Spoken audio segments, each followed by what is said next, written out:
Hello and welcome to another episode of Pokémath. And just like the last couple of videos, today we're going to be looking at some more full art support and constructing a tier list. And who do I have with me today? You have Shay from the Slowpoke. Well, how are we? I'm glad to be here with the other methodical Stefan. I am very excited. Is this the first time on your channel? I think it might be as it goes, right? First time? Yeah, I think so. Yeah, I've been over your stuff when you were sitting in the hot seat and I was grilling you with some tough questions. Remember that? Yeah. So first time on the channel, exciting times, and I'm excited to look at these cards. Wait. What are we looking at first of all? Oh, no one knows yet. Well, let's go over this for a second. So we have all the Sword and Shield, Sword and Shield on full art supporters, including rainbows. We're going to tier list them here, as you can see on the screen. So over here on my left-hand side of the screen, we have a tier list. On the right-hand side, we have a slideshow that's going to run through the supporters. We're going to put up some supporters. I'm going to ask Shay, hey, Shay, what do you think about this one? And then we argue back and forth, or maybe we just clear cut. We throw them in a tier list. And then you may think about, why am I actually doing this?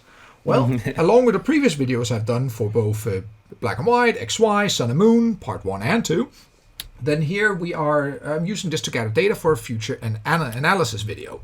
So one of the things I'm looking at is to use a tier list to be able to predict certain patterns in card prices. And well, you know, Shay, how the supporter price have gone up the last year, right? It's pretty. Yeah. Okay. It's been pretty explosive. I don't know if you have seen that, but they're not cheap anymore. Not cheap. Right.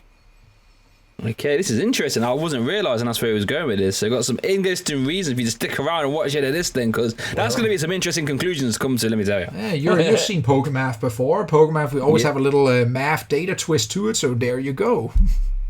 Yeah, exciting times. And you know what? Without further ado, let's just, put the first supporter on screen and see where we go with this. So the first one I got for you, ladies and gentlemen, and Shay, is Bayday. That's the first in the line of all the Sword and Shield supporters. So I don't know if you know what it does, but you can attach a basic energy to one from your hand to one of your bench Pokemon.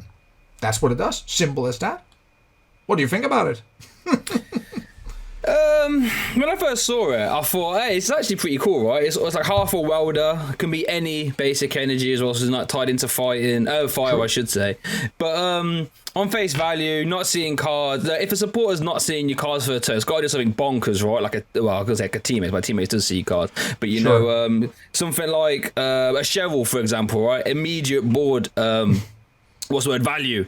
With this one, it's just a little bit too slow. Turbo patches in format as well. So if you flip heads, you essentially get this. Keyword is flip, buddy. Keyword is flip. Yeah, that's true. But if you play 4 and you play all 4 in a game, statistically, you're the maths guy. So true. It's gonna pull off on average twice, right? But I must say, this one has seen play. Actually, it's seen play. I've seen it been played in Eternatus, for instance, just to name an example.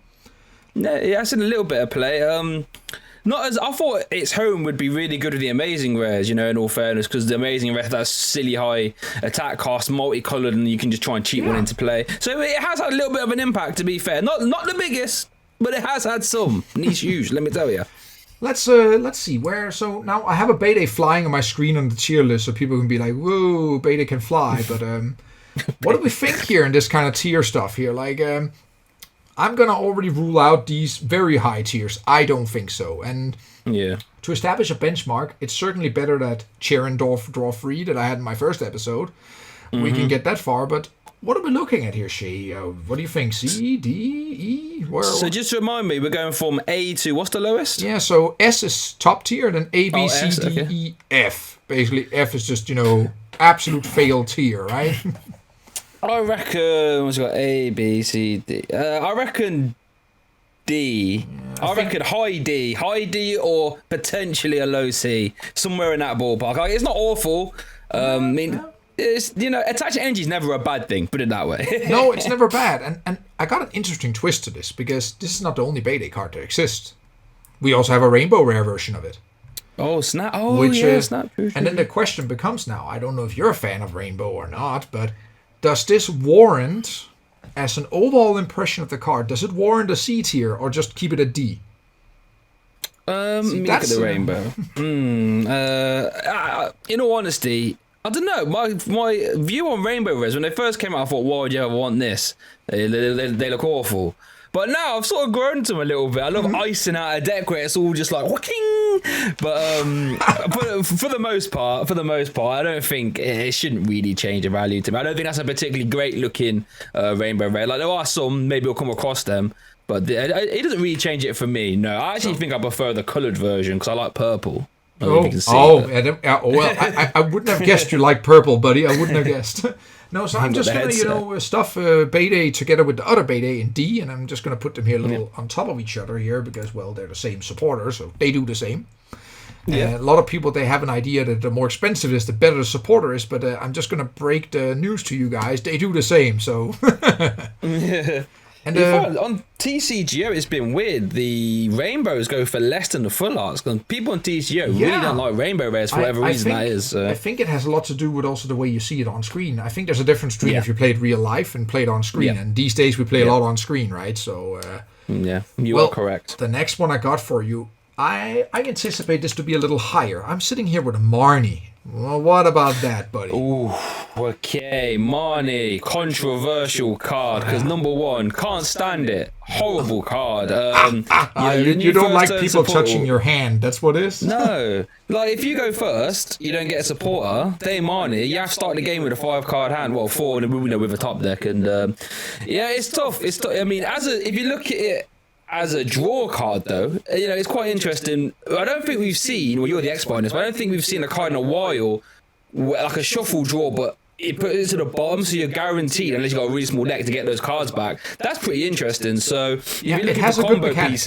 It has a good mechanic because it works differently than, say, N. N shuffles the deck, right? This one goes in the bottom, which makes for some very interesting scenarios. Yes. So as much as I despise the card from a gameplay standpoint, it's very strong, interesting mechanics. So for me, that has to warrant a pretty high ranking. Are you in a similar ballpark there? Yeah, I think so too. I wouldn't give it an S tier because N exists. These kind of cards exist of other supporters, right? So you have these, they just have that little extra to it, but it's interesting. And I swear to you, if we were played this card more in real life events, this card will give a lot of penalties because people shuffle their hand into the deck instead of putting it on the bottom. But I think I've done that, but just before everything went mad and events got cancelled. I remember I was playing ADP and I did that, but luckily I caught it. It's just all the cards were very pronounced where they were, and I was like, wait, okay, I've been a naughty here, but I think we can save this. Got a judge, and we did, luckily. But yeah, you're right. So can we settle on an A tier for this one then? Yeah, I think A is a sensible place for Marnie for sure. I don't disagree with that. And then we come to the same discussion about the whole rainbow situation, right? Because of course there's a rainbow Marnie, and should I just? I think this is one of the rainbows that actually looks a bit better. I think it looks nice because some supporters, rainbow just suit them a little better than others. Here, I think the shading, it looks really nice, but again, I don't think it warrants a higher tier because of this. Yeah, I do think it looks nicer. I think because the original FA has a lot of dark tones, so having that sort of contrast is pretty gnarly, but not enough to push it into S, in my opinion. No, indeed. We have simply better stuff out there, right? To preserve for S tier. I don't know if you watched the previous videos, but an S tier card was, for instance, N. That was N is bonkers. That's to use an expression I know you use a lot. That is a really, really good card. Yeah. Really good. And it looked good as well. Both of them. There's 2. The promo ones are gorgeous. Yeah. And there's going to come a few here today, but before we get there, I got Professor's research for you. Okay. So there we go. That is strong. I want to open the statement saying this is a strong card, and we've seen it before. Sycamore, Juniper. This is good. Does it get any better? What do you think? I mean, if it comes from supporters, I think you'd be hard pressed to find any deck that doesn't play this in a 4 count, right? And if they're not, there has to be some insane bonkers reason why you wouldn't, like a deck like Gramble, for example. Every deck plays it. You play it in a 4 count. Drawing 7 is crazy. Discarding your hand also has synergy for a lot of decks. I think I'm not sure where Juniper and Sycamore ranked on your tiers before, but for me, it has to be an S. Discard, draw 7, surely, right? I'm not going to sit here and argue with it, and to the best of my memory, those were also immediate S tiers. S tiers. Those were just... Then it only comes down to, do you prefer Juniper over Sycamore, or do you prefer Magnolia? That's a preference, right? Exactly. Yeah. And I'm gonna go ahead and just drop this nice little rainbow card all the way as well. Yeah. I think that's something that could also be a very good thing.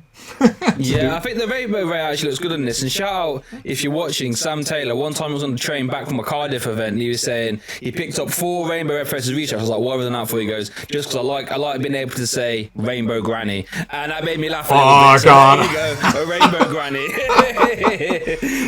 Oh God! No, I can never unhear this. Now, I never heard it before. That this is such a wow. Okay, that covers Rainbow Granny for me. Now you're gonna hear me say this. It's over now. It's over now. I'm gonna say Rainbow Granny when I play this. Rainbow Granny. But before we get there, we also have a Team Yell Grunt. Have you played this card before, Shay? I have. I've played it in Inteleon VMAX off the top of my head, and I've probably played it in some other disruption decks that don't. Maybe like I a didn't see Dragapult. you as a disruption guy. No, I mean, so obviously when you run a channel, you have to play decks you normally wouldn't play. And normally disruption isn't my kind of style, but as it stands, Team Yogun's interesting. Now, I'm going to test your memory here, because I think this is strictly a worse version of Team Flaregron, which was an insane card. Flaregron was absolutely busted, but Flaregron only removed from active, if I remember correctly. Yeah, you are correct, but it did remove, but so what this is really good for is just tempo, right? Because your opponent can just always attach it straight away, unless you like shuffle their hand away and like a stamp. So with that being said, as it stands now in this format, it's one of the best disruption supporters because it's literally the only one, right? So, yeah, but if you think about it, like you said, we have Team Fairground, but we also have Faba, which was also that Lost Zone stuff, but only special energies, of course. Only special, yeah. I don't think it's a strictly bad card. I recently just played it in Professor Cup, actually. I'm in top 8 currently. Don't know if, at least at the time of recording this year. And I played Team Yelgrunt because, well, it has a good synergy with Licky Licky, which I was playing. And but overall, in standard format and where this is, it's a decent card, but it sees some play, but it's very, very specific. But then, what are we looking at? What do you think? I think it's hard because comparing it in standard is good. I think if you're comparing it to everything since Black and White on, I don't know. I think there's better options. I think looking at our list here, we've got B. I do think it's better than B though. I reckon I'm looking at like a C. I reckon it's definitely not B in my opinion. So I think B would be an overstatement of this, too much. Yeah. I mean, combined with hammers, it is backbreaking, or like you said, licky anyway, removing more energy. But I don't. It's still a bit niche in my opinion. Yeah, niche is a good word here, and I'm gonna do everybody I'm gonna do us both a favor and just shove the rainbow in on top of that because, well, the rainbow in this case here, it's not bad, but it's not great either. Yeah, it's down the middle, isn't it, that one? Take it or leave it. Well, that covers a few. We still have more to go, so I'm just going to straight go for it. And now comes one of the big guns. Here we go. My favorite supporter in format, baby. I think we got one of the most loved and hated, especially when you ADP this one. ADP and then boss, and that was the game, buddy. So, boss's order. Do we have to discuss this?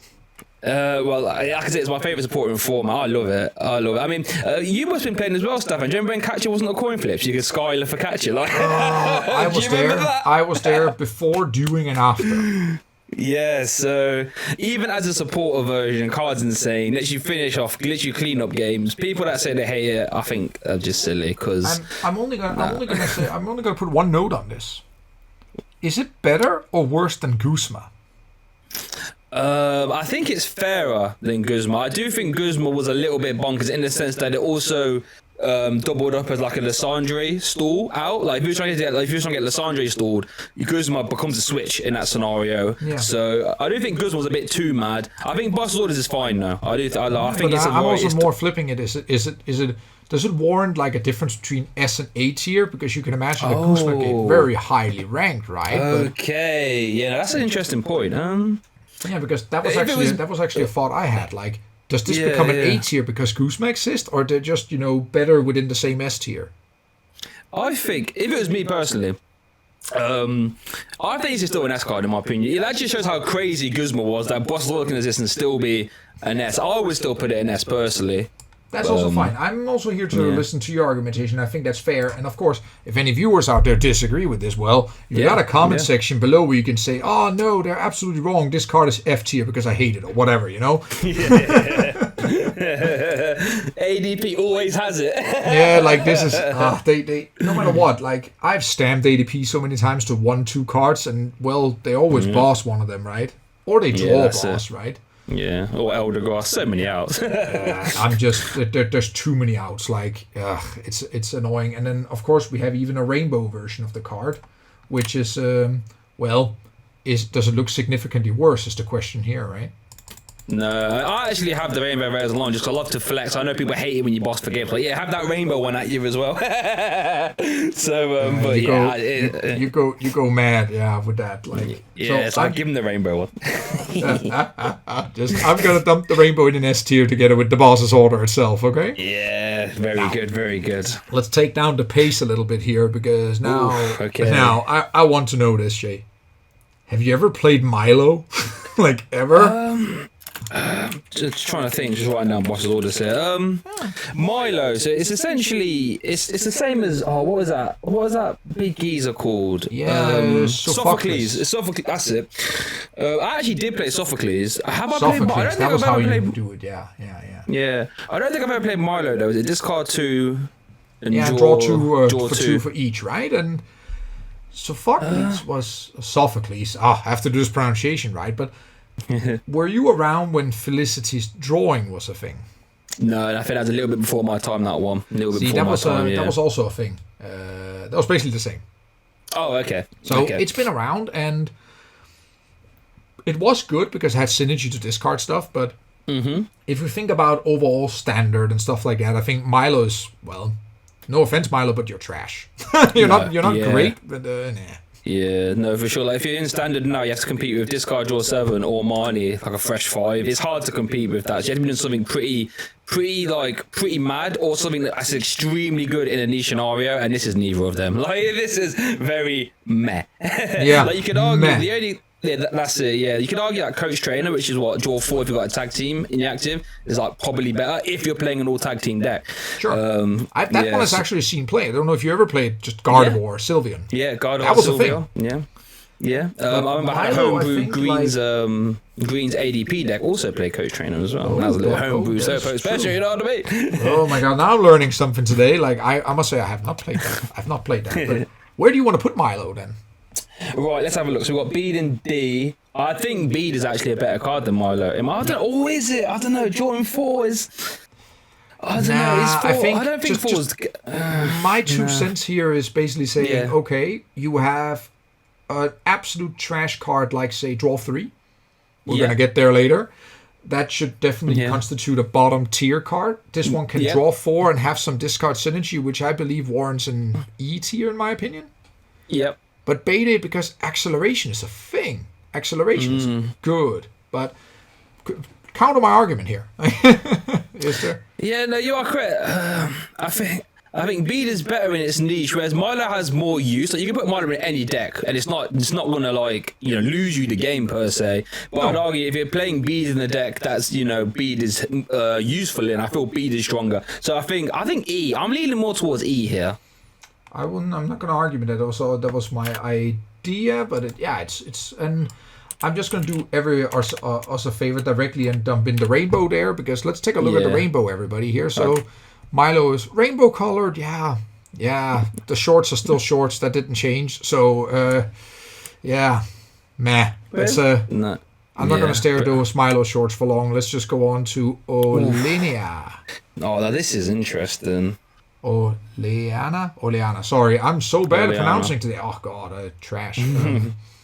So yeah, what are we looking at here? Right, now I've got a hot take for you here, Stefan. Hot take. Right, there's a new card coming out in the next set, right? The Stadium, something Summit of the Peak or whatever, which turns off every rule box Pokemon's ability. And I think that in combination with Elena, they could see not a lot of play, but it does make Elena stronger, because what you can do, your opponent's got a dud hand, right? Or you can stamp them to like 3, slam Stadium down, play Elena, remove their 1 out that they might have, put it to the bottom, they ain't getting it. And that constitutes a pretty good lock to me. So this could get better. As it stands now, though, it's trash. This sounds like something Sander Wojciech would say. I'm just saying it. Yeah. It's definitely down his line, I think. Maybe I'll message him and be like, yo, is this, I was on to something there. But as it stands now, it's trash. There's too many outs, because obviously... Yeah, we're only gonna look to battle styles, right? So we stop there. So let's not think about path to the, the path to the top or whatever it's called. That lost. Indeed. Yeah. Let's not think too far ahead, and then you're not looking at a great card. No, there's just too many outs. Like, let's say your opponent does have a dud hand and you get rid of their one research or whatever. There's so many outs now. Quick Ball becomes Dene or Crobat, Other researches or Marnies as well. Like, there's just too many outs for this to be good. There's just...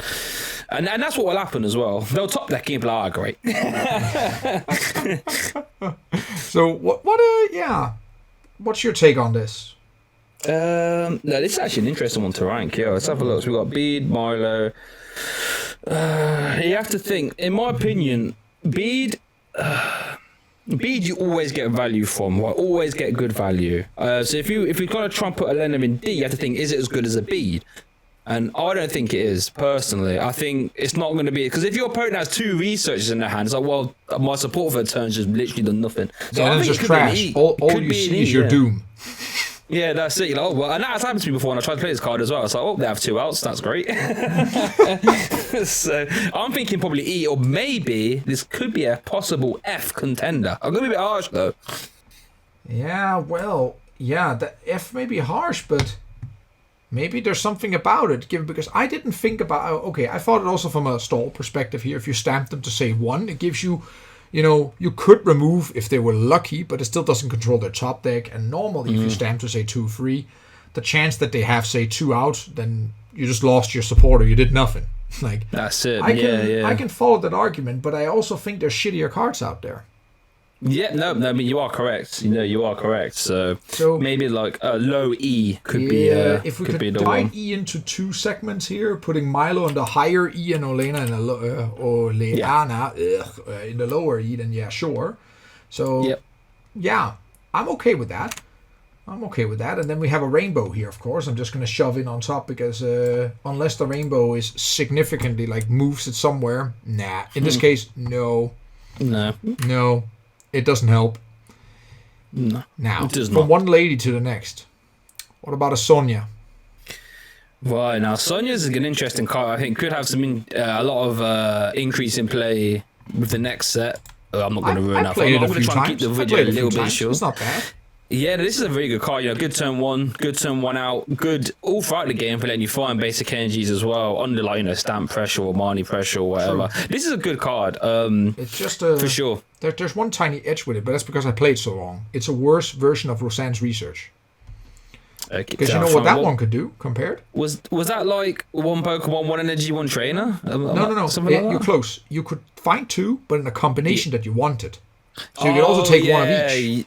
Yeah, no, this would be so good if it was like that. I wish it was, in all honesty. Yeah. In this case here, it's not a bad supporter, but just how good is it then? All right, let's have a look at our list again. So I think B seems to be the only one down there. You compare it to B, it's definitely better than B, so I think it's not definitely in D. Is it 1 tier below a Marnie though? I don't know. I think C for myself. I think we can agree on this here. And again, for any viewers out there or listeners, if you're just listening, if you disagree, well, object. I'll try to listen to it. No, but I think a C tier makes sense here in this case here. And then of course we have a nice little rainbow version of the card. Does that add anything here? Not in my opinion, no. I'm looking. No. Then I'm just going to add the rainbow in here and put it here next to the other Sonya here. So they both go in the C tier. There we go. And that brings us to Kabu. And for the viewers out there, I apologize for some shitty quality. I learned something about the Pokemon database because I got all the pictures here from the Pokemon site. Some of them actually are not there. Some sets are not there. And some of them are uploaded in worse quality, including Kabu, for instance. So if you zoom up the same size, it's just worse quality actually. Tell you what, when we're off air, I'll show you a website, the best quality. I'll show you. I'll show you. But anyway, let's keep on card. Now, this is an interesting card because I played this card. You play it was in green center scorch for a little while. Tell me about it, yeah. Yeah, so it's sort of interesting. You can shuffle your hand into your deck, draw 4. If you've only got an active Pokemon in play, draw 8. So draw 8 is insane. You know, that's one of the highest, draw up to numbers or draw whatever. But it's kind of risky because you only have to have one Pokemon in play. So you've got 2 sort of uses, right? Early game, late game. Early game, you've just led your Pokemon, you play a Carbu through your hand, which is kind of cool. And then late game, in the Center Scorch case, you play it in you play it sort of late game, and you just say, right, deal with this big Center Scorch, right? There's deal no with other target. Yeah, I get that. Yeah. So in its niche uses, it's pretty good, but the back-breaking problem is, and this did happen in Green Center Scorch as well, is if it's your only draw support and you've got 2 Pokemon, and then that can happen. In which case you've got you're essentially mining yourself. So from the opponent's point of view, yeah. Shuffle and draw 4 is not. It's not. It's kind of underwhelming. No, yeah. Well, that's worse than what Birch, Shauna, a lot worse than Cynthia. So then you're back at something that's not good. So it has really some problems. So situational is probably the best way to describe Carbu, I reckon. Yeah, and when you're looking at situational, I think you're looking at something like a D tier, unless that situation really, really puts it over the top, which I don't think it does. Yeah. Yeah, no, I think the benchmark for situational support is what, in my opinion, like a Lieutenant Surge's strategy, where it's bonkers in that scenario. But then if that would be a full art, we're missing that as a full art, right? Oh, jeez, I wanted that as a full art. Oh, yeah, no, that hasn't even got a full art. That is upsetting. Yeah, actually. So if that's the benchmark for situational support, this is nowhere near that. So I think we're looking at D. Fair D point. And assess from there. Yeah. And I don't know if you know, but of course, Cabo also has a rainbow, but they were not released in the same set. Oh, they actually got released at different times. Deal? Rainbow came a little later. Oh, okay, I didn't know that. No, so I also when I collect the full arts, and then I was like, okay, great, there's full art here, and then a rainbow. Oh wait, there's no rainbow here, and then later just a random rainbow came in. Oh wait, that is a bit strange. It happens. Yeah, I think looking at this list though, I think it could be E. Am I being too harsh? On Cabo? Yeah, what do you think on Carbu? Yeah. Well, I'm willing to negotiate if that's the thing here. If you come with a solid argument, tell me why this is E. I'm just thinking, how often in a game do you only have one Pokemon out? Realistically, even if you're a big stage 2, if you're a big VMAX deck, right, you're always gonna have a Crobat or Dedenne around, and is the upside of drawing 8 off this worth not playing Crobat, Dedenne? And I don't think it is, because you can still shuffle in draw 8 and miss your stuff, and whoops, now my active can't attack. For the people viewing this here, they can just see I'm already agreeing and Cabo's being moved while Ash is speaking. Yeah, it's just Cabo. Super. Yeah, super. And the only reason it got played in Center Scorch, I should say, is because you use the Magneton to pluck it out when you want it. So there's also that as well, and that's that won't last forever. So. I get that. Oh, yeah. We have our first triple. What do I mean by that? There's not just 2 versions, but actually 3. Oh, yeah, the Shining Legends. Indeed. Wow. We have Piers here. So, guy with his microphone. What about it? I've seen it in Eternatus for a little bit. I did see it. Piers is interesting. What I think makes it really interesting, though, is the fact that it doesn't say basic energy. You can search special energy. So if you're a special energy reliant deck like a Mad Party, it's not the craziest thing in the world to run this, because it finds you Crobat plus energy. So this essentially, if you are playing Crobat, which most decks should be, especially if you're playing this, lets you see cards and find special energy. That is a niche, but it's so good in my opinion. I think Piers is a really underplayed support, and I think in the post-rotation form, I'm going a little bit ahead of myself here, it's going to get a lot better. So I'm hype on Piers. I remember when the tournaments came out, I was playing 4 of the bad boys, and it's not that wasn't even that mad, you know what I mean? No, in Eternatus, nothing is really mad as long as it finds darkness Pokemon, right? Because you're essentially just saying, I can find my VVAX, so I can just find a Crobat, not too bad, right? That's it, yes. And I like the point that you can find doubles on this. Your twin energies, you can find your accelerate energies if you play those, any of these special energies that otherwise are really hard to search. Yeah. Which gives Pierce just that little edge. So when we talk about situational supporters, this one is more useful generally. Yeah. Also. Yeah, I mean, worth noting, like, you could play this in a tournament now to find weak guide against Urshifu, and, you know, a tournament is like, you know, what, top 2 deck, maybe? You can argue a diff. Give it one more, give it a set or 2 more, right? And you get, the Zapdos that just smacks it to the ground. Yeah, no, that's true, but I'm not really a fan of that. But we'll leave that for another We'll get that for later. Ladies and gentlemen, Slowpoke, well, you can just go and watch some of his takes on this here. I guess he has some opinions about these things. But, I've actually, that is a video that I've got planned, is why that Zapdos card is trash. So. Oh, well, I don't think, at first glance, I don't think it's so trash, but that's not what we're here to discuss today, right? Yeah. So, I'm going to take a wild guess here. C. So what C? C is Sonya. I think. I want to say B personally. I think it's better than the Sonya. I think because it always exists in the time with Crobat, so it lets you see cards as well, which is just insane to me. Like, you can see cards and find energy. I think it's B personally. I'm not gonna sit here like people can also see now. I'm willing to listen to argumentation as long as it's sound, and I like to search Crobat, search good cards. Hey, you can also search Spirit Thump with this if you want to play that. That card's not bad either. Yeah, so like if this existed without Crobat, then it's a completely different ball game. But the fact it lets you see cards as well, it's just pretty gnarly. Like, if you get this off like a stamp to 3, you can see like 4 cards plus the energy, and late game, that's all you need sometimes. You know what I mean? Like, yeah, that's what really moves it for you. And just for the viewer to see, like, we got the rainbow here, but there's of course also the third version here, which came in Shiny Legends, I believe. Shiny Fates? What was it called? Shiny what? Shining Fates. Yeah, they had Hidden Legend, Shiny whatever, and they mix up the names the whole time. They just like get the suffix from one and the prefix from the other and just like bash them together. Like they're like, guys, we need a new name. Yeah. I actually prefer the last one though, where he's got the new, and that's pretty cool. Like, I don't know if it moves it up, probably not, but it's definitely a nicer looking card for sure. You're not gonna get an argumentation for an A tier on this. That's gonna be a flat no from my end for getting that A tier, but it's definitely looked better. I tried. I got you to B, mate. Yeah, you're not gonna get that any further. You're not gonna push your luck. Now we got a card that I personally had a lot of hopes for.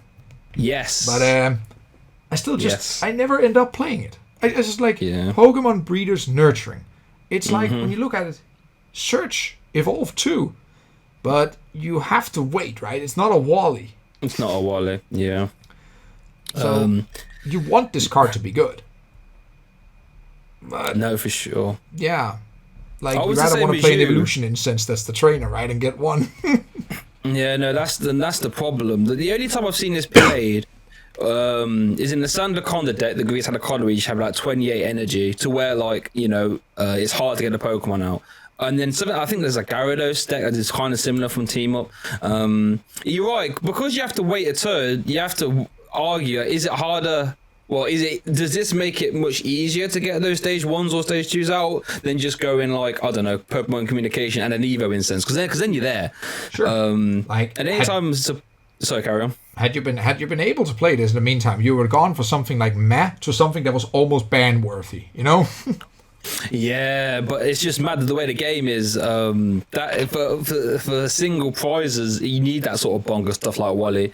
It's a shame. I had such high hopes for this card. And sometimes I always come back to it and I think, oh, you know, is there anything that, you know, make this revisited? Maybe the new God of War in the next set will. Maybe. That's not out yet, so we can't think about that. So, what do you think, Shay? We have to. We got a lot to cover, and where are we going to put this breeder? Okay, let's have a look. So, it's going to pain me, but I'm looking immediately at D or E, to be honest. Yeah, I would simply just for the search value here, I would just give it a D out of good faith. Yeah, that's fair. Okay, that's fair. Then, we also have the rainbow, of course. That card is also rewarded with a rainbow, and again, I don't think that makes a big difference. I'm just going to shove it in on the same. No, I've packed one of them though before. Which brings us to another triple. You gotta give me some arguments here because we're looking at Rose, and this guy comes in 3 versions too. Like, just scooch through. We got one. We got the rainbow, and we got the guy with a dad belly. There we go. So What are we looking at? I love Rose. I adore Rose as a card. So many different uses. Before this card came out, right, you had cards like Stone Journal VMAX, never touching it. This card alone makes so many. It might not be on the most tippy top deck, right? But it can make any VMAX at least playable. You can rock up to Elite Challenge with any VMAX as long as you're playing Rose in combination with Valley GX or Cricketune, and you will set up. What about Rose Tower? Oh, yeah, Rose Tower as well. I forgot about that. Yeah, exactly. So, I adore this card. I love cards that make the game playable for so many more cards. If that makes sense. And Rose does that. Rose makes every VMAX at least you can set up, right, for the most part. So I'm a fan. I love the card, but discarding your hand is never a bad thing. And then if you draw stuff out of sequence, like you've got Rose but no way to draw up afterwards, you're in top deck city. Yeah. But, yeah, it's strong. It's strong. You're immediately also at the downside here. Suppose that you have Rose, but next to your Rose, you're sitting with, well, let's just say other VMAXs that you can't play down, cards you can't get rid of right now, but you need, and then you're forced to discard, or you're forced to discard your ordinary rod or whatever, sequencing. Yeah, of course. But Rose doesn't allow you to, choose your sequence here. No, it doesn't. Yeah, you have to sort of build the whole deck around it. But with that being said, I still like it. It's such a big downside though, like you said. Sometimes you have Rose but no Angels in this card. That's happened to me before, which is the most infuriating thing in the world. Like, that's meant to be the easy bit. I'm gonna go look for the video where you find yourself in this situation, just to be like, ha ha. I think it might have been a Dragapult video. I might have it on the channel, I'm not sure. Maybe I'll go check later. But well, what do you think? Let's have a look. So I think my eyes turn to C. I don't think it's definitely better than Bead or Breed, unfortunately. So we're looking at C, and then we're looking at B. So let's have a think. So is it better than Sonya? I'd argue it is. It's definitely not better than Piz though. So we're looking between B and C. How are you feeling? I'm more like, as a certain other old historical person, I'll go thumbs up on this and give it a B. You're going for a B? Yeah, I think so. Come on, it's so. Also, I think if we look at the other versions of it, like I said, there's 3 versions of this card. The rainbow doesn't look too bad. And then it came with a 3rd version where, well, that looks like, come on, that guy, he suddenly got a little belly going on there, doesn't he? Yeah, he's just shit on his holiday. Yeah, it's like, yeah, I'm just going to chill and whatever, and I can appreciate that. So I'm going to go and give this guy here a B. And that brings us to, I'm going to say it, I'm going to dump this mister down an F for hop, draw 3. Yeah. We are not going to... And they know it was shit. Oh, sorry, can I say shit? Well, I just did twice. Yeah, but it's okay, don't worry. Maybe I need the editor to beep this one out if it's not beeped out already. But they didn't even reward this card with a rainbow. Just saying. Oh, yeah. Yeah, true. Yeah, no, that's not a good card. I feel as if it might have another one though. Did it not have another one in Champion's Path? Maybe. I'm not sure. I could be wrong. Is it Champion's Path one here? I don't know. I'm sure. I used to be very good at set symbols, but not anymore. No, the Sword and Shield ones are pretty much all the same. But yeah, Hop, terrible card. We don't need to talk about it too much. It is awful. Which takes us to Hop Plus Alistair. Oh, okay. It's more like, it's better. Sure, because the discard, it has some synergy, so it can do more. And I would like to point out, it says up to 3. Yes. I think I don't think it's seen play yet, like really. No, I can't think of any play. I think the option alone that you can discard warrants an E tier instead of an F tier. Yeah. No, I agree. If Malamar was still around, this would see player Malamar. Sure. You got this. Maybe in like a oh no, I have seen this played a couple of times, but only in some fringe mad party lists. That's the only time I've seen it, and I think there's probably better options in there to be honest. Sure, because you don't have to discard the cards you drew, right? If you sit with other mad parties on your hand, then this is not bad at all.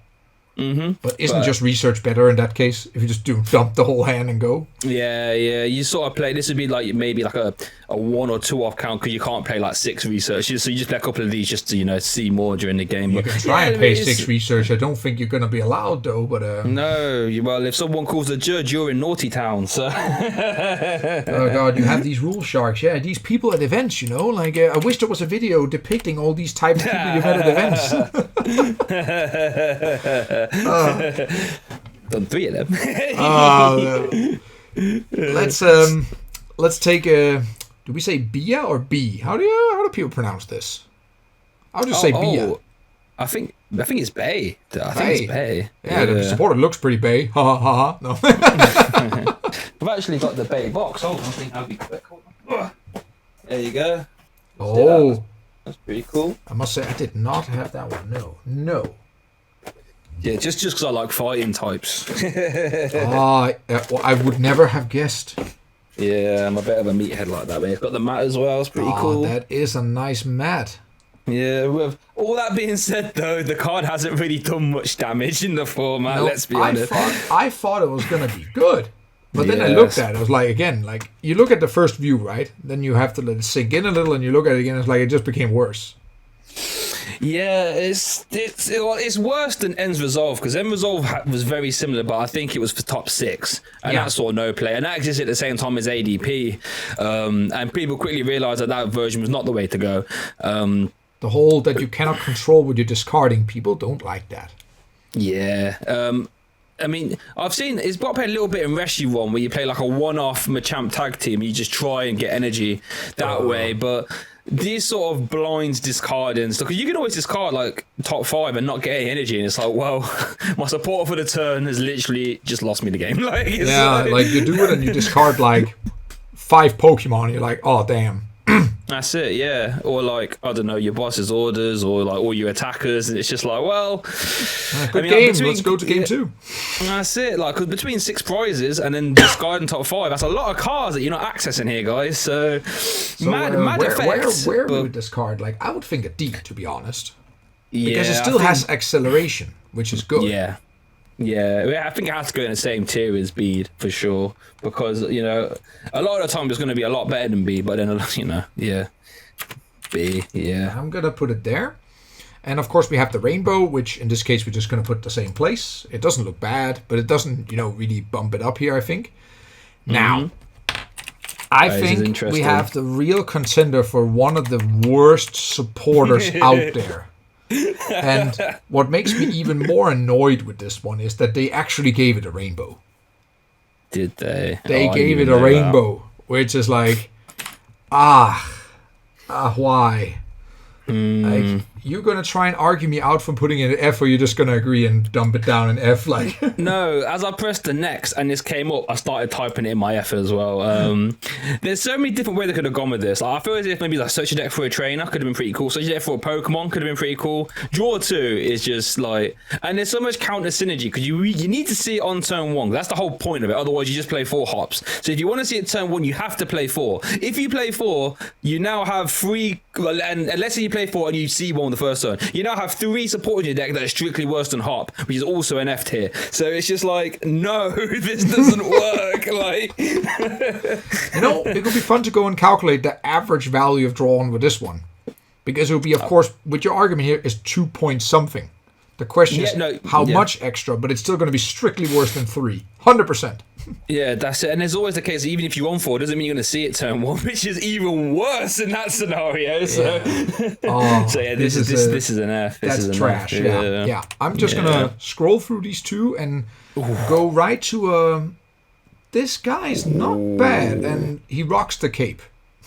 Yeah, I reckon this could be the best looking for like Sword and Shield entree. This is a gorgeous card. Look at the contrast, the colours, and the lights in the background. The stars, man. The stars. Yeah, the stars, the lights on the stadium. I think the rainbow doesn't do it justice, because if you switch to the rainbow, you lose the whole lighting effect. Oh, you lose all the lights in the back. Yeah. It's gone. Here, I think the full art is prettier than the rainbow, 100%. Yeah, this could be the first time you have a split, because I think the rainbow loses so much of the niceness for sure. Yeah. In regards to playability, though, Leon, it has seen some play. I mean, and I think it will continue to see play. It saw play a lot in ADP before Rusted Sword came out. Now that's came out, plus 30 is good. Plus 30. Yeah, plus 30. Yeah, that is definitely interesting to see what your opinion is on this versus Professor Kukui, though, because Professor Kukui lets you see 2 cards as well. Kukui better. Kukui is better. You think Kukui is better? I think Kukui is better. The C2 cards on top plus 20 is fine, and I don't think the difference, at least at the time, it was playable. At the time, yeah. You have to always keep that in mind, of course, because here you're looking at. Leon has one other thing going for it, and that's because it has synergy with Charizard, obviously. So it has cards that works for it. Like, but it's so little, so niche that no. Kukui is strictly better than this in my belief. Okay. And I don't remember on top of my head what Kukui was tier listed, but when I look at, I was going to call him Leo, but Leon, we're looking at like a nice, it's a C or D tier for me, personally. Yeah. No, I was thinking C as well. It does see a lot of play, and anytime there's like a mass fixery type deck, like Eternus can play this to start reaching to VMAX range. It's a very good card, and it will get played in good decks. It's just a shame, isn't it, to do anything else. But what it does do, mass fix, it's extremely good at that. Yeah. Yeah. So I'm gonna put it here in C tier together with the rainbow. C, yeah. I don't think the rainbow looks that much worse. It's gonna dump down to a D, although. It comes close. I'd say I'd put it in D. I think that rainbow is awful. Hey, that's horrible. Maybe we also need some, variety here. So let's go for spice up the list a little bit. Yeah, that is such a. I might actually get that card printed and put it over here. Yeah, because that is a nice looking card, man. Oh baby. I think we got a better card coming in here. I think we got a better one here, and I'm looking at Nessa. You played Inteleon before, right? Yeah, I played Inteleon. Yeah. Well, I love it. Frostmoth. I don't know if you played Frostmoth in it on Nintendo, but that card was like that you could just take up your attacker again, or water, or whatever. It's just that with Frostmoth is deadly. No, it is. When I look at the rainbow here, yes, you lose the lighting in the back, but the lighting is already less impressive than Leon's lighting. No, you're correct. And the rainbow, so I don't think the rainbow is worse. I think it's actually quite nice, but. Yeah. The card itself, yeah. I mean, hard to place. It's niche again because it works for water and nothing really else. Like, not really anything else. Yeah. I think I played a lot of Frostmoth for it. I played a lot of Frostmoth, and I've never really liked Nisa. It's a bit situational. If you see the turn 1, you're in trouble because Frostmoth needs a lot of setting up. Most of Frostmoth's attackers are stage 1. She's trying to set up 2 stage 1s, Frostmoth and attacker. This doesn't help you do that, and because it exists at the same time as Capacious Bucket. Now I know Capacious Bucket searches 2 from deck, and this searches from discard, so it's slightly different. But like if you play 2 buckets and you've got energy in deck, it's as good as a Nisa. You also got energy retrieval, right? Format. Energy retrieval, yeah, and training court, which most Frostmoth do play as the stadium, which is get 1 back from discard. So I've never really found the need for Nisa. Now that could change if there's a VMAX that discards water energy to attack, then maybe Nisa does become. But at the minute, I don't really like it. I've played a lot of Frostmoth, not gonna lie. So I think D is sensible. Yeah, I don't think it's Milo, Elena card, but no, it's definitely better than them. Yeah, so I think D. Like you're not gonna get me further down on that because I really think it's strictly better than cards like Milo and such. Like if you're gonna look at that's what I'm saying. It's definitely not as bad as them. So I think D is pretty sensible. And here we're gonna get some. We're gonna look at Opal. Wow, you did a whole video on this, didn't you? Huh? Didn't you do a video on Opal about coin flips? Am I making that up? Yeah, it's because I played, so with the Gyroshawn, right, we were testing the law of large numbers and for coin flips, and of course we put in all the cards with all the coin flips, and Opal was no exception. So we got both to play a lot of Opal, and by playing it, I realized this card is not so bad. And then our good old friend, Mr. Wojciech, he came with the broken combo that you can search for Will and an Opal and get whatever. Plus potentially another card even. Yeah, plus, No, Opal is fun. Before Robin Schultz popularized his Porygon Z deck. I loved playing 4 opening Porygon Z because it's just so like Porygon Z on its own is bonkers. If you can just like sometimes all you need is just one card, right? And it's essentially a computer search if you get one. Yeah, sure. And you have a 75% chance of pulling it off, right? Yeah, that's it. So I don't think it's a bad card by any means. But anytime your support of a turn can do nothing, you can't really get it too high up the tier list. But I don't think it's a bad card by any means. I love it. Where are you gonna put it then? I'm hearing some pluses and minuses. Where does this settle? Oh, this could be the hardest one to rank because if you get max value, searching 2 cards from deck is like game winning sometimes. But I guess maybe is middle C? Is that like too generous? I don't know. You know what? I'm willing to be okay with C. Yeah, like, maybe because I also have like a liking to the card because I just like that you can search anything. And the same goes for the rainbow in this case. It's not significantly worse, not much better. So I'm okay with that. Yeah. I'm sure some super competitive players will not like that, but hey, it's too much fun. Yeah, they can also come and argue. They're welcome to come and argue why this is different. Yeah, leave it in the comments. Yeah. Yeah. No, and this takes me to. I'm just going to say, what is this? What am I looking at? What is this? Have you played the Sword and Shield games? Are you? No. Oh, okay. That's why. That is why I just look at this. I'm like, what the hell? It's a cool card. You search for a lot of balls. That's basically what I get out of it. I'm like, okay. It's 3, right? It's 3, sure. Isn't it, I think? Sure, and that card would have been brilliant in Grand Ball if you still had Ultra Ball laying around, right? Wow, this would have been turn 1, go 3 Nest Balls. Like, oh my lord. Yeah, but you can, of course, Level Ball now as well. Level Ball. The card got better with with a Level Ball. Wow. Yeah. I mean, unfortunately, they didn't give this card a rainbow. I'm just going to say, phew. I was not ready to look at that. Yeah, that would have been weird. This is a really hard one because you see he's playing juggling, the juggling deck, right? Doesn't see play anywhere else. And I think, like, I'm trying to think, what use case would you want a card to have, a deck to have this? Like a deck that wants to like rush like stage 1s or early basics. But I don't know. Or slim your hand down like you played Apricorn Maker back with Gramble, for instance. Yeah, no, you did. Yeah, you did. Yeah, no, you did. I loved a bit of Gramble back in the day. Gramble was really a lot of fun, but I don't think... But then if you were to look at Apricorn Maker and that for you, how would you rank that? It only saw playing that exact deck, and it was really good in that deck, but it was trash everywhere else. I don't remember on top where it was ranked, but it was not much higher than D, if it was ranked D even. Yeah, I was thinking D. Like, it's really good in juggling, but I don't see where you'd ever... Maybe like a slower format if the Dene and Crobat didn't exist. I want to give it an E because it's disturbing to look at. It's disturbing. Oh, E, okay. No, I can get behind E. Yeah. I mean, I'll push Beers to B, so I'll let you have this. I'll let you have this in E. Yeah. And I'm going to try something different with you here.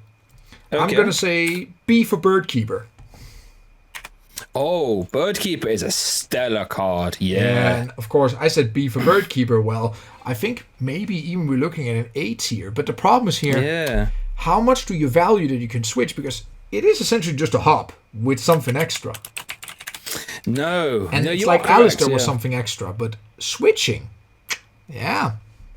No, I'm leaning more towards A. Like, Birdkeeper was one of those cards where the switch, like, sometimes having like an Elder Gossable switch is insane. Like, I remember like Olympia saw a ton of play, and it was essentially just a switch that was findable via VS Seeker, right? That saw a ton of play. So I love Birdkeeper. There's decks like Orbeetle.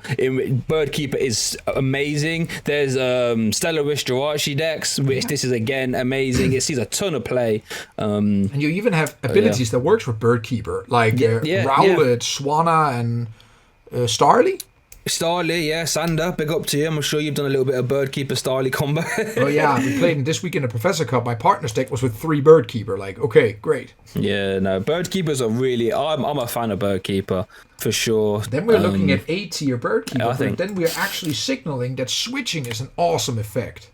Yeah, I think switching is an awesome effect, especially like like I said, if you can Elder Goss it as well, like, which is just nice. It just helps you be a bit more stamp proof for that game, right? They can't try and trap you. You can just be like, I'm Elder okay Goss. with this. This may be a little controversial, but then you're basically saying here, because the extra effect is switching, you bump it immediately from E all the way to A tier, like boom. That's what you're looking at.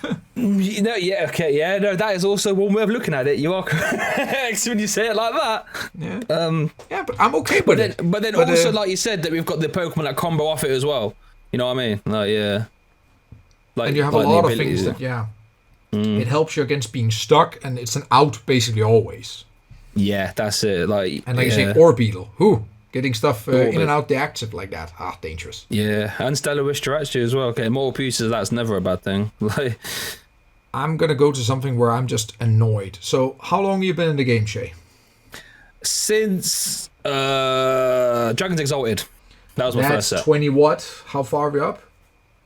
Ooh, when was Dark Explorers? Was that 29? No, 2010? I think about 2010 was I was in year 10 at school. About 2010. Yeah, 2010, 2011. Or something like that. But okay. Oh, okay. The thing is, every time Fossils has been around, there's always come some Fossil support. Stadium supporters, trainers even. And they try to make Fossils playable. They try. Yeah. Yes, they do. Give them credit. They try. And here you can search for two things, right? Search for them, right? And we've seen this before. And I don't know about you, but it's just underwhelming. Again, you need to have it quick. Mm-hmm. And even when you play, you're not drawing anything. You're searching stuff. That's it. The card is like, I don't know. Again, I don't know the character from the video game here, but the character must be disturbed somehow, like a little disturbing. I think she only rocks up for like 2 minutes in the game. Like, to be honest with you, she would. No, like, this is a trash card. The sort of best Fossil support has been the Stadium. That was by far the best support, right? Which one? Sorry, the Stadium. The Fossil the Stadium was super good. Yeah, that was insane. You could push Mahala for it, right? So it was just much better. No, but then you're looking at EF tier. We're looking really down the drain here. I mean, this could be an F. Like, I'd argue, if you wanted to play a Fossil deck, which I have played like Sableye Fossils, I've played that sort of stuff before. And so you have to consider the niche in which this is trying to be good at isn't even good in that niche. I'd argue Skylar is better in that scenario. Or maybe Skylar's a super card, right? So compare. Yeah, so Skylar's better in that niche. Greens does the same thing as this while searching everything else. So I reckon this could be an F. I really do. Well, I'm not going to argue against it. I don't like the card either, so whoop, F it is. And that brings us to Gym Trainer. Again, this draw 2, and then let me see, what are we looking at here?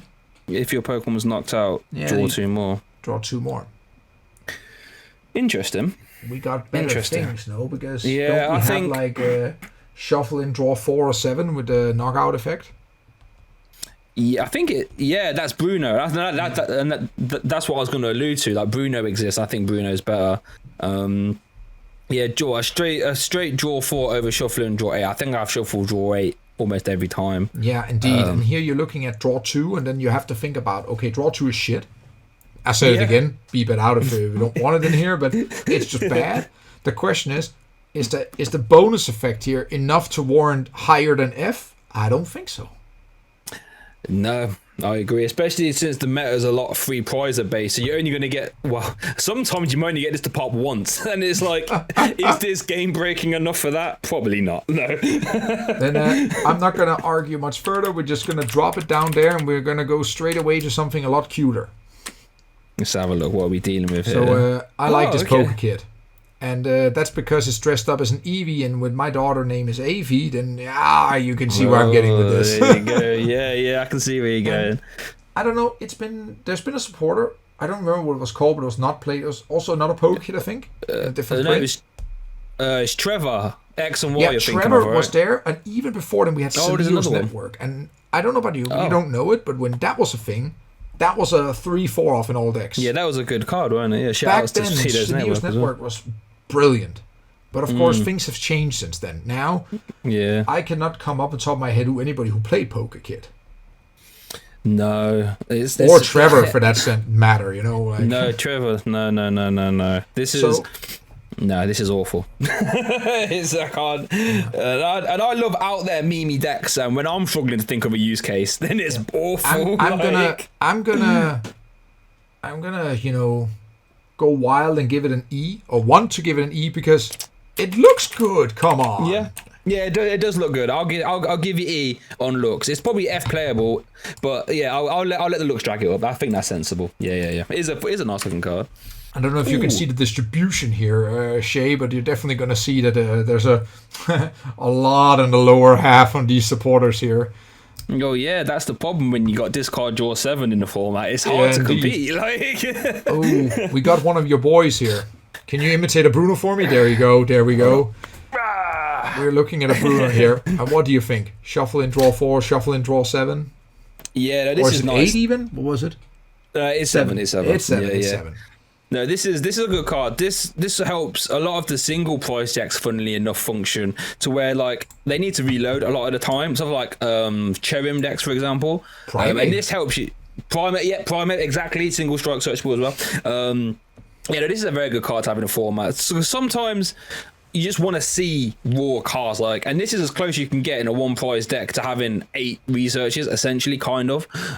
This is a good card, but it's still pretty niche in the one prizes. I don't know how. There's a plus here as well. It has single strike printed on it, which must count for something.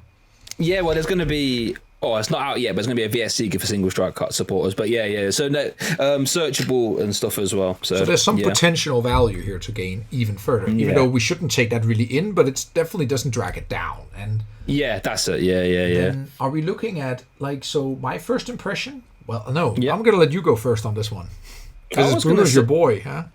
Yeah, I was going to say I'm looking at C. Idea. I can look at the C tier, Sonya, Rose, Opal. I think it's in that ballpark. I think that's quite sensible. Yep. What do you think? Yeah, I was going to say D or C, so I'm willing to, go C for this.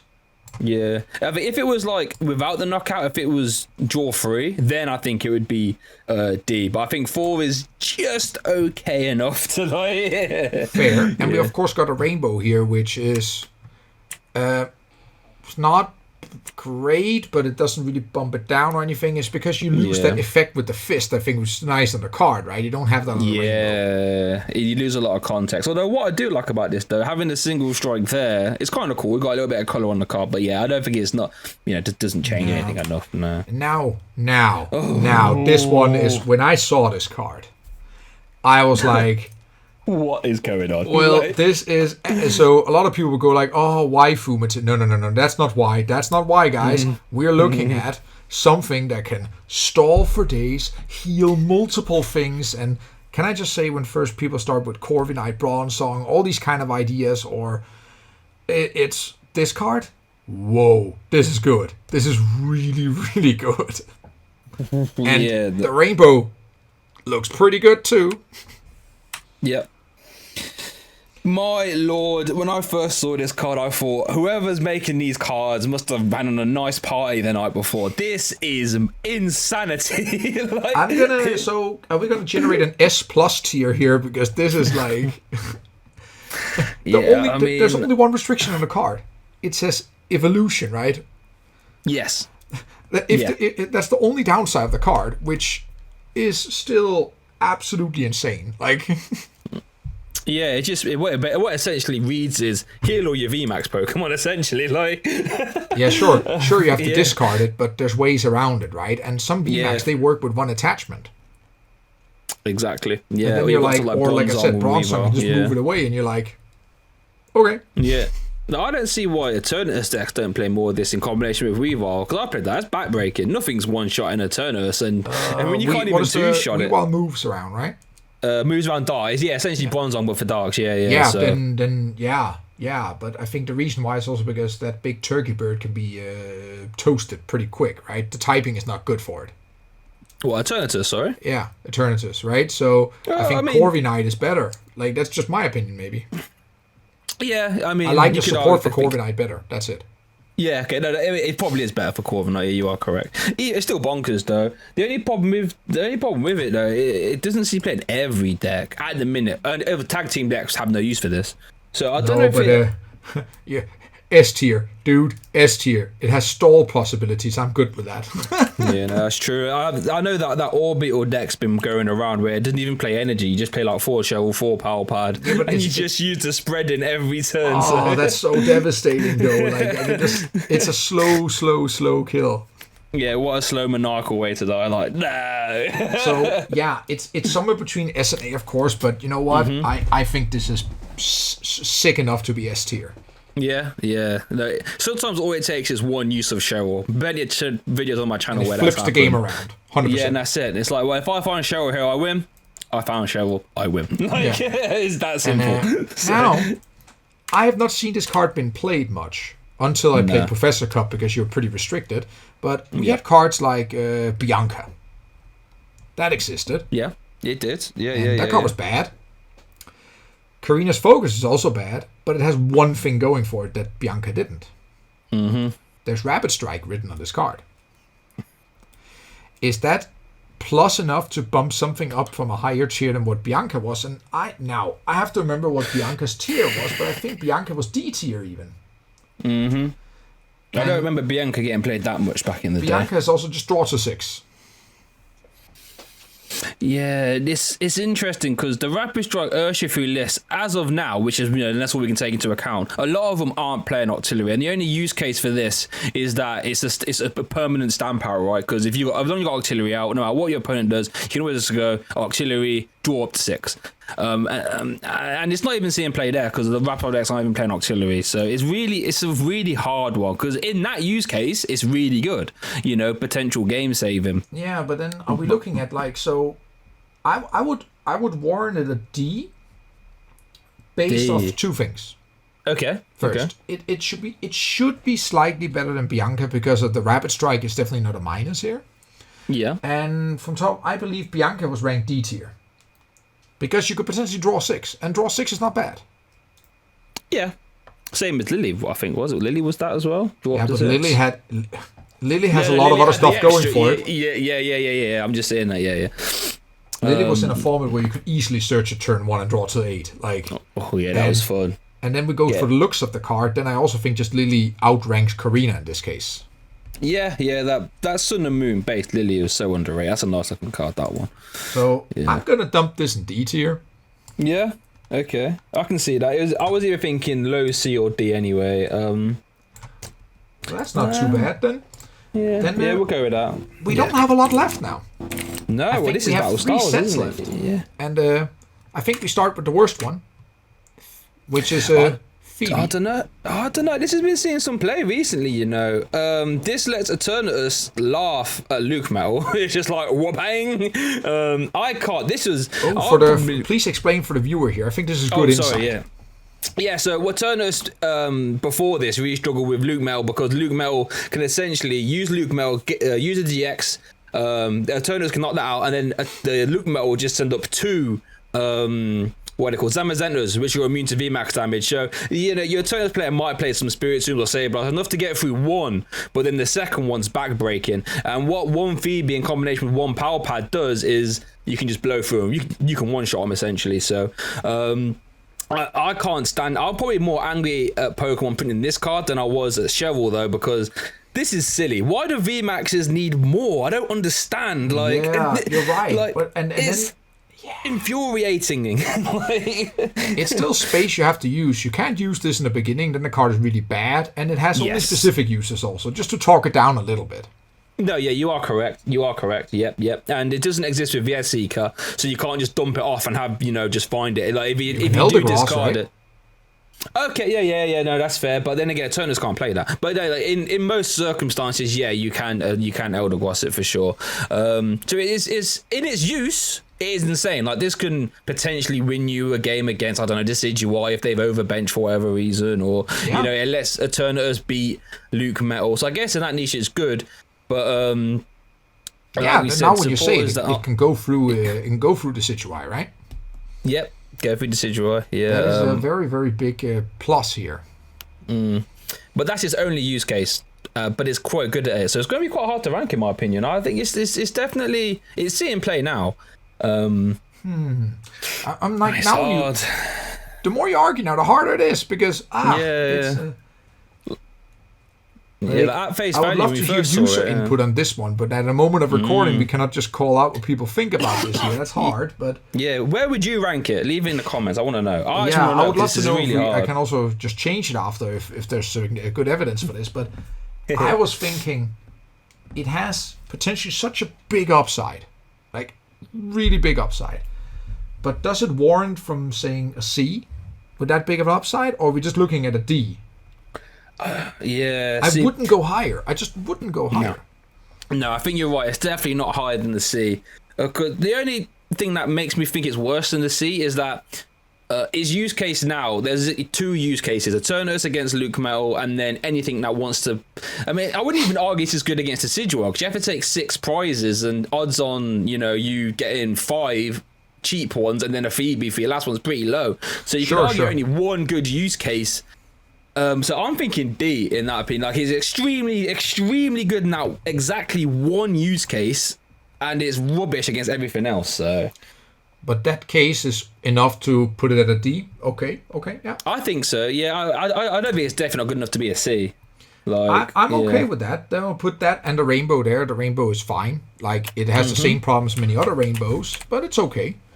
Which leaves us a nice pair left here, right? So wow, this is going to be hard. Yeah, and I must admit, before reading these cards, I was like, mustard? That's something you put on your whatever, eat. No? Am I missing something in the English language here? Or Yeah, no, he's a character in the video game. He's like a fighting guy. No surprise there. Oh.